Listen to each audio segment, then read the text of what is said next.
For me, I can remember it like it was yesterday. I was 14 years old. I thought I would be a doctor, and I felt very clearly called to teach God's word. And I remember being in this church when I was 14. There's actually a picture of me that we still have when I was just praying, and this kind of thought happened. And I think this happens for a lot of people, but for me, it was a moment where you kind of realize there's something in the world outside of your own needs and wants, and there's ways you can serve. And for me, I still love to teach the Bible, and that kind of has set the course of the rest of my life. And that moment, I go back to it a lot.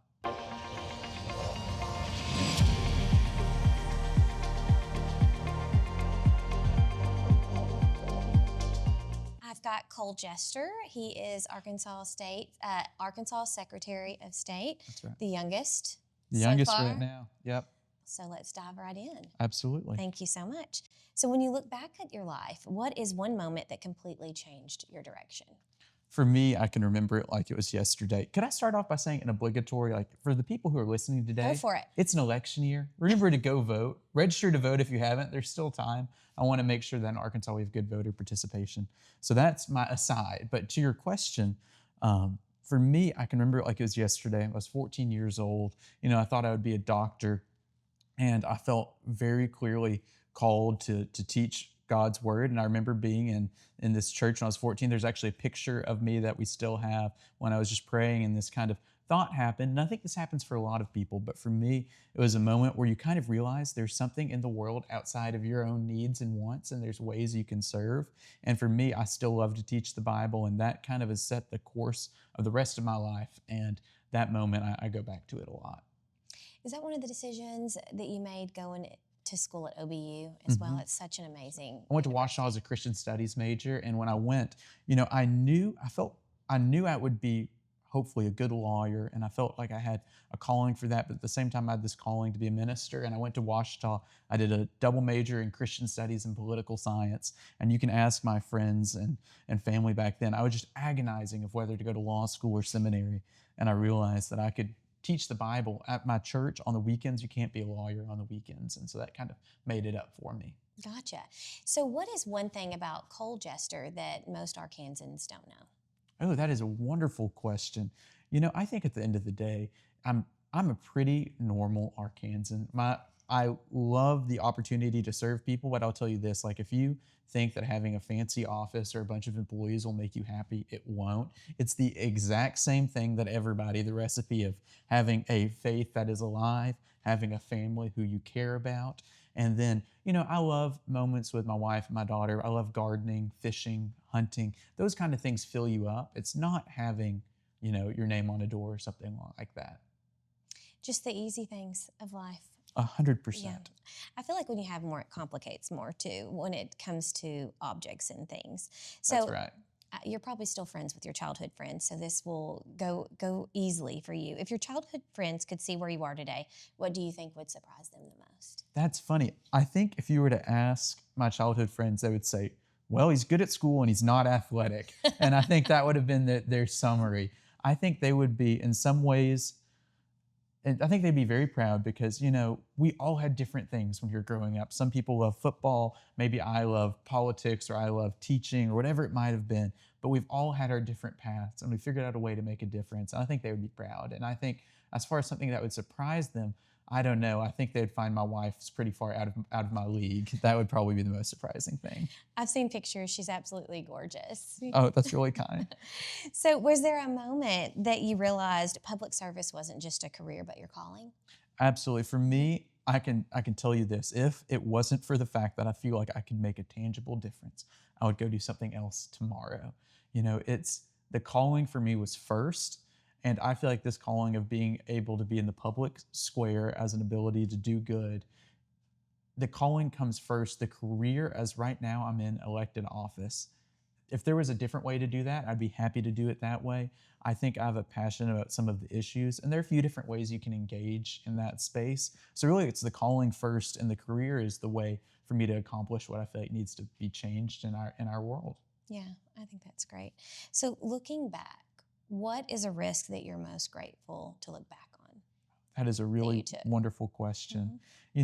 I've lived my whole life in Arkansas except for 3 years where I went to Virginia to go to law school.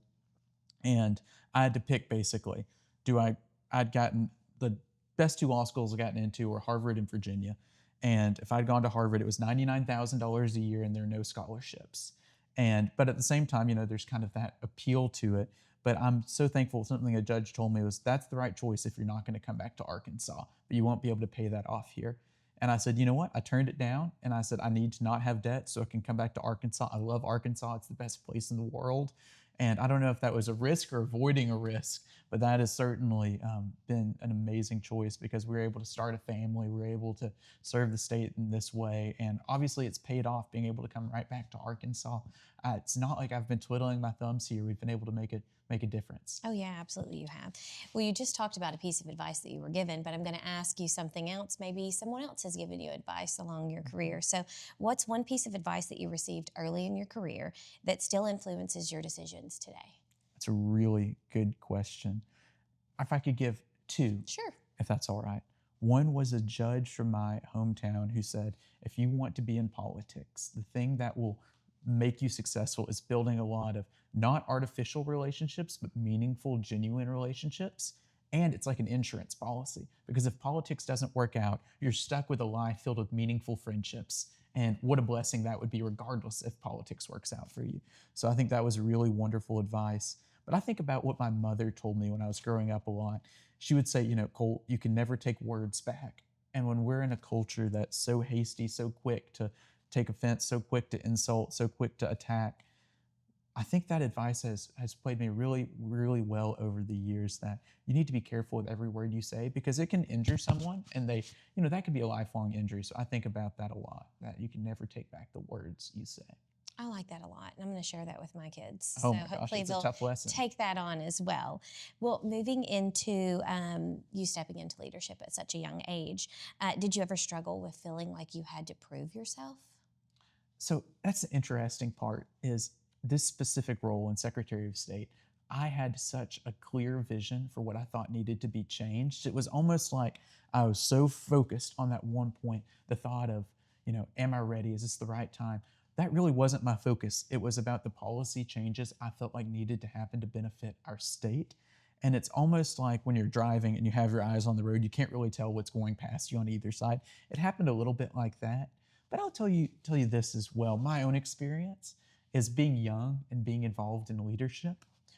If you are doing things well, people don't hold your age against you. If things start to fall apart, of course they're going to say, maybe that was because you were so young. But if you perform with excellence, if you try to lead well, if you try to be there every day, then people normally don't hold that against you at all. Well, I guess that's good for you then, huh? Convenient, Yeah. or else I can't change my age. I can change a lot, I'm but sure I you're can't a breath change of that fresh part. air too, though. Breath of fresh air and also very focused, which is helpful. I think, if you were to talk to the people I work with, there are people who are 18 and people who are 80, and I think hopefully I have a good relationship with all. Yeah, absolutely. So, not to get political, or this isn't political, this is just government. There are times, like with the ballot initiative process, other ways where what you're going to do is very controversial. But if you know and you are certain that the law requires you to do it, that allows me to go at home and put my head on my pillow and sleep wonderfully well because I know that what God has called me to do in this season, my vocation, so to speak, as Secretary of State, is to follow the law. I can disagree with it, I can support it, that doesn't really matter. I have to follow it. So when I have the law on my side, criticism does not bother me at all. As well, sometimes there are areas where you have a little bit more discretion. And you have to thread that line because if you ignore all the criticism of you, you might be happy when you go home at night, but also maybe you're not making the best choices. You have to be able to maybe not swallow it, but chew on it a little bit and think, what could I do better? What could I change? What could I improve? And not settle and not discount people's perspectives. But at the end of the day, you have to make up your mind, consume information for where you can, decide on a policy for your office, and in many ways for the state. And if you know you've done the best you can with the information you have, then after that, you can't focus and obsess about what people say, whether it be on the news or social media. Honestly, at the end of the day, you have to look to God and know that He knows to the depths of your soul whether you are doing things for the right reasons or wrong. And if you feel honestly, I think we all, you know this as well. One day we will face God and he will judge us based on our actions, even as Christians, where we will get grace ultimately and we will be seen as innocent as the blood of Christ. We will still, in some ways, be responsible for our actions. And that, if that motivates you more than what's on headlines, what's on social media, then it makes those things a little bit easier to deal with. And that's how I try to live. Well, I think those were great pieces of advice. And if you're not already teaching Bible school, you should absolutely, because that was good. So, what are some of the hardest leadership lessons that you've learned so far? Because I'm sure there'll Absolutely. be more. There are. Yeah. You know, when I got to be Secretary of State, I felt like I had really, really been able to work on my skills as a lawyer. I had not been in the business of administrating large groups. And that is something in some ways new and something that I've loved, but it has its own challenges. And one thing that I would say, and I think many, many people would tell you this, is when you're administering a group, when you're in charge, when you're the principal, you are going to have to make decisions that pick winners and losers to some extent. You know, if one person gets the promotion, the other person doesn't. If someone maybe isn't a good fit with your organization, or maybe I think if they violated your standards, if they violated ethics, it's a pretty easy choice. Okay, time to hit the door. You're being promoted to constituent. You're no longer an employee. When it's a matter of maybe someone just isn't a good fit, maybe someone doesn't have the work product where they need to be for you to perform your job well, you know, that's painful. That's something that no matter how many times when someone has to be let go for something like that, you go home and you feel it because you know in some small way you've caused someone to have a bad day, an unpleasant day. And I don't think that's what any of us really want to be doing. But it is also so mission critical for you to be able to do that so that you can drive the office, the group you're leading in the right direction. I agree with you. Um, Going into you behind the office and everything, what is something people assume about you that is completely wrong? Oh, that is a really interesting question. So I think that in the office and kind of if you were just to see on TV, you would think that I would be 100% serious and quiet and kind of pensive and moody and trying to think about, you know, what all is wrong in the world and what we can do to fix it constantly. And certainly that's a part of me. But I'm a pathological extrovert. I love to be around people. I love to be around my family and my friends. And I think if people could see me with Charlotte, my 2-year-old daughter, wrestling on the floor, you would quickly see a very maybe silly side that doesn't match maybe how I try to engage with things like election integrity, safety at the Capitol, these really hard and weighty and difficult subjects. But the reason those subjects are so important is they preserve the parts of life that are so great, the silly fun parts. I'm glad your family gets to experience that and that you gave us a little bit. Yeah. What's one challenge that you face that people don't get to see behind the scenes? That's a really great question. I think it's interesting, and I think this will be useful as people think, how do my elected leaders make decisions? And I will tell you this, when you're an elected official, no matter what path you choose, you will get deep criticism. No matter if it's an issue of any importance, you will.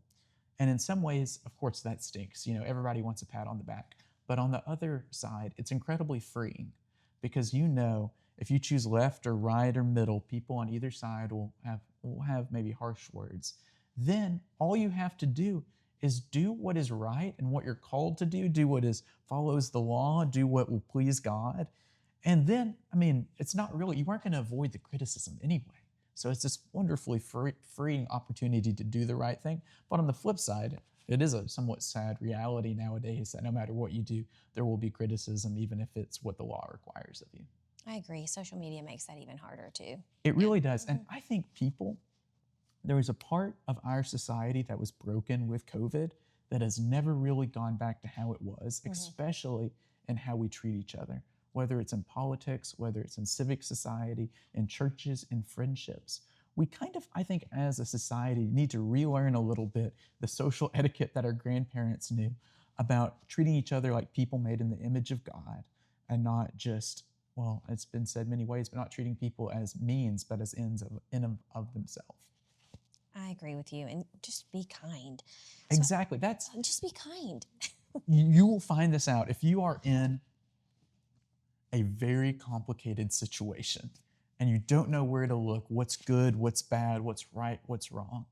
One quick way you will be able to see is the people who are treating the people around them kindly, the people who have no power, the people who maybe are their staffers, the people who are their employees, the people who are treating them kindly.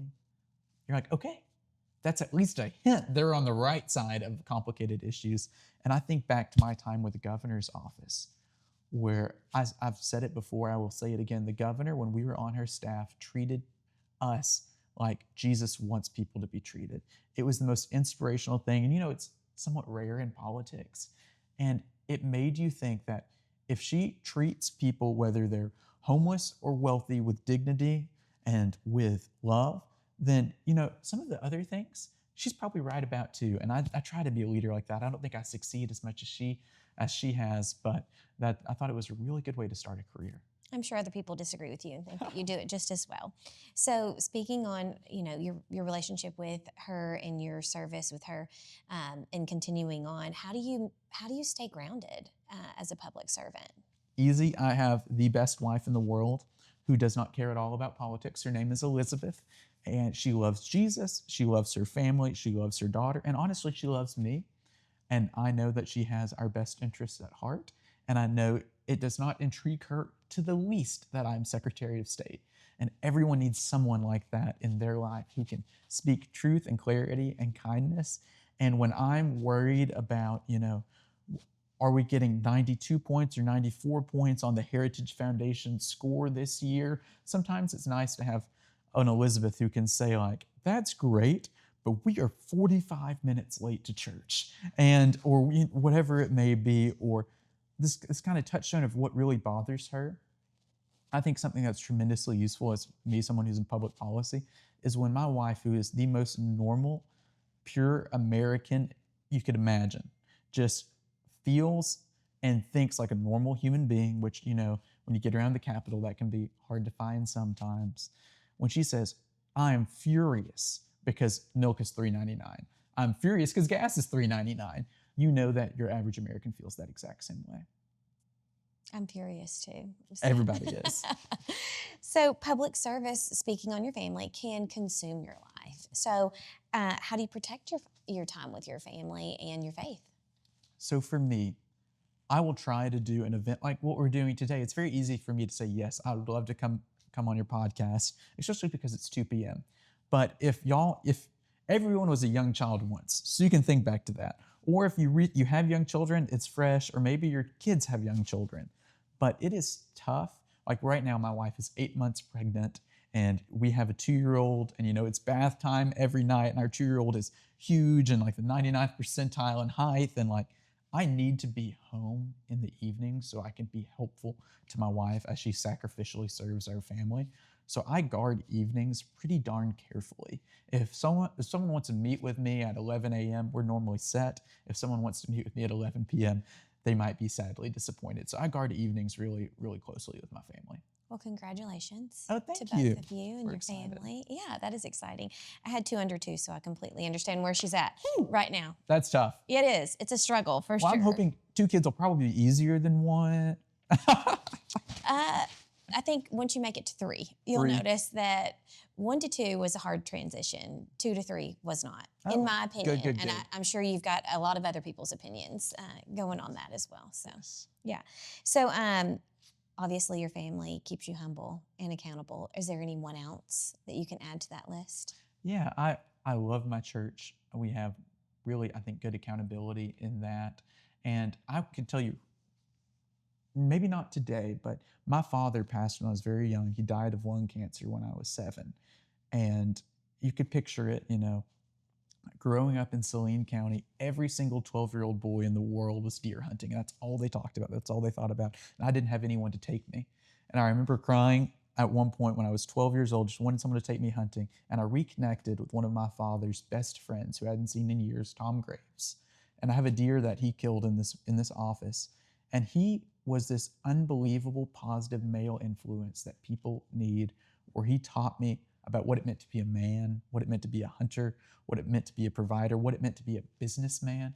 He taught me really maybe my first introduction to conservative politics, and not from a political angle, but just from the way he approached the world. And he had grown this basically business from, he was so poor when they grew up in Stuttgart, Arkansas. He would go out with his rifle when he was 10 years old, and if he could get ducks, they would eat ducks and potatoes. If he didn't, maybe he was using a shotgun if it was ducks, but you know, if he didn't get anything, they had potatoes for dinner. And he had that kind of attitude of you have to go work to be able to have a good life. And that was just so impactful as he taught me that. I'm glad you had that influence, and I'm sorry to hear about your dad. Yes. So prior to a change in career, I was a registered respiratory therapist, Oh, wow. and my husband's a pulmonologist, Oh, so okay. he deals a Yes. lot with With people with lung cancer. yeah, unfortunately. So Mm. I want to give my condolences to you Yes. because I know that it still sits with you no matter what age you are. That's You are right. when it happens. So, what kind of legacy do you hope to that your family sees, and that regardless of the office that you hold? It is really interesting, and I would encourage everyone to go read a few obituaries, and that'll teach you kind of what people value, or even better, go to a funeral. Mm-hmm. If you go to a funeral where someone's relationships with their family are broken, that just hurts. And they never talk about how you stayed to work at work till 7:30. They never talk about, how high quality your writing product was. But they talk a lot about how you treated those who were closest to you. And I think when this is all said and done, when politics is done, and when people ask me pretty often if I want to be involved in politics, what is the best piece of advice I could be given? And I tell them, and this is not about how to succeed or gain power, but it's just about life, that the number one thing they need to do is preserve their family through politics, because politics will end. It could be when you are 35, it could be when you are 85, and the only thing you will have left is your family. And if you let that burn up in the quest for political power, you will live a life full of deep and painful regret. If you keep them close and love them well, you will finish your life and be proud. And that I've seen that just time and time again. So that's what I would like to be known for, is that when I die, that I have a huge family who loves me and who are sad to see me go, and it's not an awkward funeral. I doubt it would ever be, and hopefully it's years and years and years from now. So that's excellent advice. The steadiness of your family, aside 100%. from work. Loving them well. Absolutely. Beyond the title, what impact do you hope to have on Arkansas? So, something I'm a huge believer in is the rule of law. And basically, what the rule of law is that we are governed by standards that we can understand, that we can basically know who are making the rules. And in our state, it's the legislature. And so I think by doing what my job is well, which is keeping documents organized, keeping elections organized, keeping the process uncorrupted, it allows everyone else to do their job well. It allows people to know that when they vote for state representative, it's counted. When they vote for president, it's counted. It allows people to know that when they file paperwork with our business services, that it's recorded well. And that seems kind of small, but if you go to a country that is completely failing, one of the first things you will find is the kind of work that a Secretary of State does is not happening efficiently, whether it's business records, whether it's government records, whether it's elections. That, when you go to a failed state, you will see all three of those are gone. And in Arkansas, we're doing all three extremely, extremely well, and hope that can be part of my legacy. So 20 years from now, what do you hope someone remembers about your service? I hope that the people who worked here thought that I was a leader that they could follow, and a leader that cared about them deeply. I hope that the people who were at the Capitol feel like they are safer after the work we've done, whether it be security barriers, whether it be emergency systems, whether it be training for Capitol Police. I hope that the people who visit this Capitol recognize that it's as beautiful now as it was 100 years ago. I hope that in a little bit you're just passing the flame, and some of the things we didn't build that our great grandparents built. It only takes one generation to lose, and that we did not lose them. Well, I've not met everyone, obviously, but I've met a few. And They're absolutely blessed to have you in their lives and Really kind. I have an be the amazing leader team. that you are. I'm very, very proud of my team. One thing I love to tell people, you might use our election software and get a little frustrated, or you're trying to do a filing or whatever it may be, technology problems, there's no escaping it. But when you pick up the phone and call someone in my office, people are shocked because they are treated well and respectfully, and people will go out of their way to try to fix whatever problem you have. And I've heard it 1,000 times, and I couldn't be more proud of that. Well, it goes to show the leader that you are and the people that you surround yourself with too. So Really that's good team. amazing. So, what is one habit that contributed to most of your success? So I think about this. A lot of times we'll have maybe 5th or 6th grade groups come, and they'll ask for like, what's advice, as we're beginning to think of our jobs, our work, what we should be doing.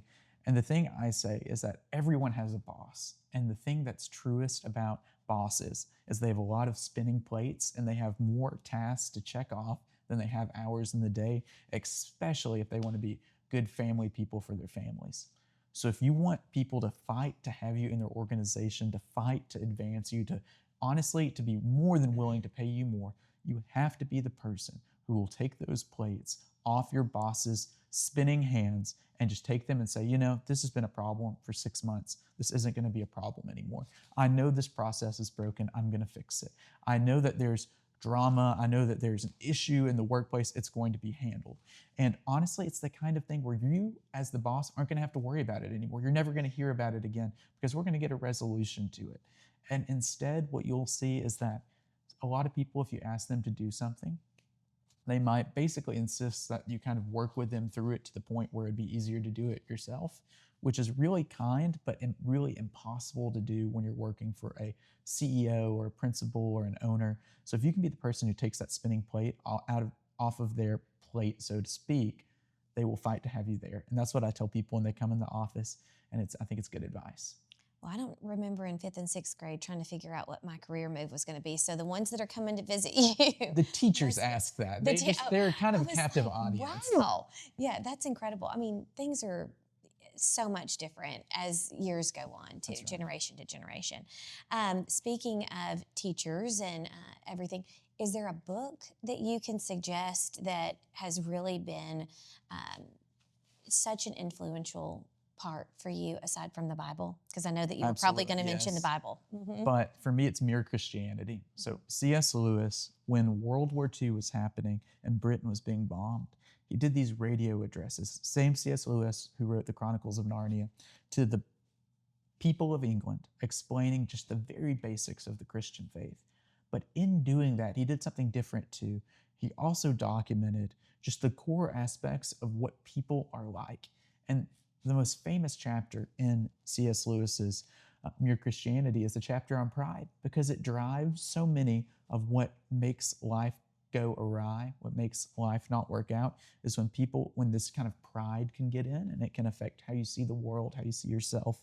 So I think if you are a Christian, there's no better book to read than Mere Christianity. And if you're not, you can still understand the way the world looks, and it will be tremendously helpful. Well, I'm adding it to my list. I'm It's a glad great you book. mentioned it. Yeah. What is one piece of advice that is the best that you've ever received? That is a great, great question. Do we need to come back to it? No, I Okay. think it's good. I'm trying to think because there are a few that can kind of bounce around. I think of some of the things the governor said about how we treat people. I think about some of the things my mom has said about education. I think about some of the things, I've heard in church over the years. But I think it is a matter of, in so many ways, how we treat people. And I think to treat people well, we do have to be rooted in truth and the way the world actually is, not the way we want it to be. But I think if you can combine a knowledge of how the world works with the desire to love your neighbor as yourself and to love God with your whole heart, if you can combine that, and I've gotten that in bits and pieces everywhere, then you'll live a good, meaningful, full life. This will be the advice I go with, though. If you try to seek out just joy and happiness and feeling good, you actually will lose it. But if you try to seek out a life of service, you will gain that thrown in. And that's a paraphrase of a C.S. Lewis quote, Mere Christianity. I'm looking forward to reading that now. He says, happiness is one of the elusive things that you cannot get from seeking it. You can only get it from seeking something else. It's interesting. I'm intrigued. It's very intriguing. Yeah. What is something that you're still working on to improve about yourself? Absolutely.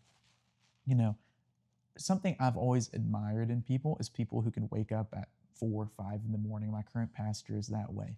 But when you have young kids, I think that might be the secret to maintaining fitness, to being able to stay in the Word, to be able to having been thoughtful about what the agenda for the day is going to look like for you and your team.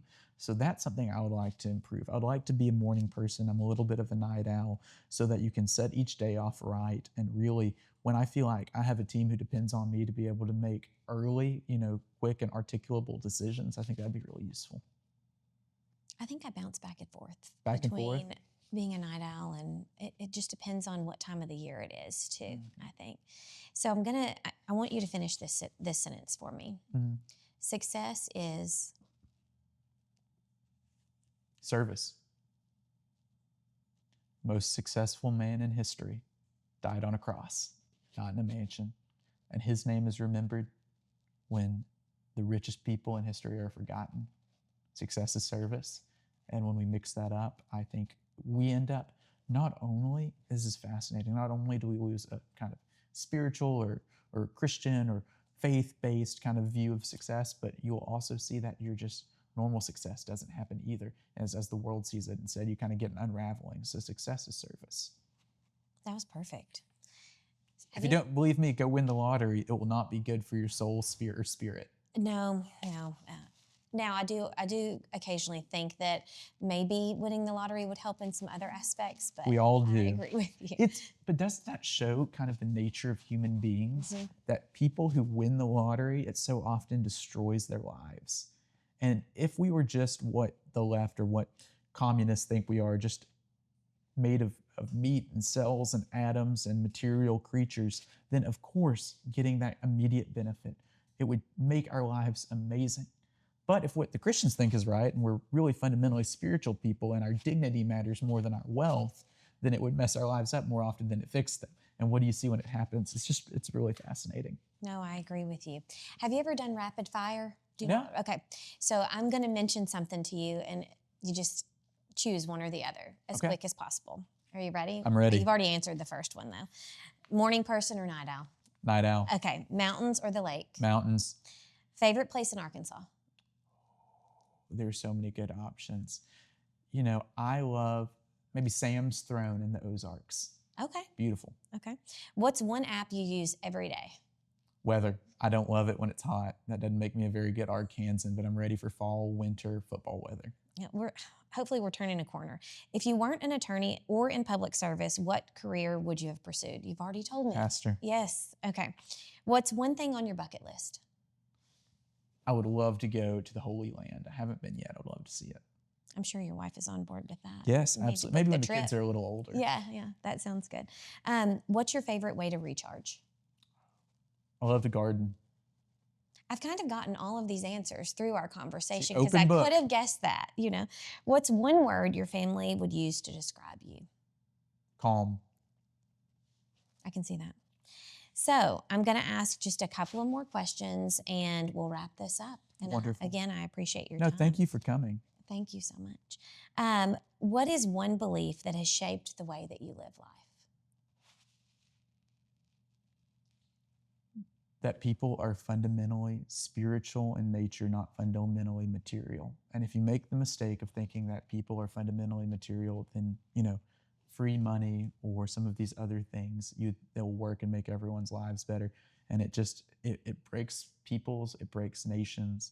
But instead, if you believe that people are fundamentally spiritual and life is a matter of recognizing being made in the image of God and treating people with dignity, and that's the real path to human flourishing, and it's more about what rights you're treated with and what you own. And we've seen that when that's happened, most notably in America, it creates unbelievable human flourishing and prosperity. And I think if you miss that at the most fundamental level, you'll miss every other question. So that, to me, has been what's kind of driven my approach to politics and government.